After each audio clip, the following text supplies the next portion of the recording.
નમસ્કાર. મહેસાણા કડીમાં પૂર્વ ઉપમુખ્યમંત્રી નીતિન પટેલ અમિત શાહને લઈ નિવેદન સામે આવ્યું છે.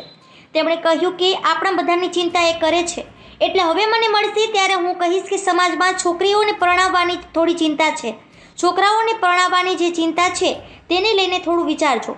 નીતિન પટેલે કહ્યું કે હિન્દુ ધર્મ આપણો દરેક જ્ઞાતિઓથી બનેલો છે. કમનસીબે આપણે હિન્દુ એકતા ઓછી છે, જ્ઞાતિ એકતા બહુ છે.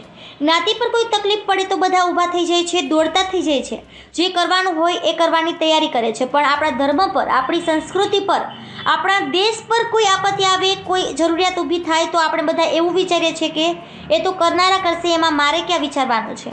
અગાઉ રાજકારણ મુદ્દે નીતિન પટેલે જણાવ્યું હતું કે હું આ કક્ષાએ ત્યારે પહોંચી શક્યો છું જ્યારે તમારા જેવા હજારો લોકોએ મને મદદ કરી છે, ત્યારે હું અહીંયા પહોંચી શક્યો છું.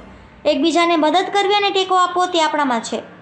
નીતિન પટેલે જણાવ્યું હતું કે અમારા રાજકારણમાં શું હોય છે કે હું એકલો આગળ આવું, મારો એકલાનો જ ફોટો પડે, બીજા કોઈને દેખાવા ન દેવાના, એવી પદ્ધતિ હોય છે.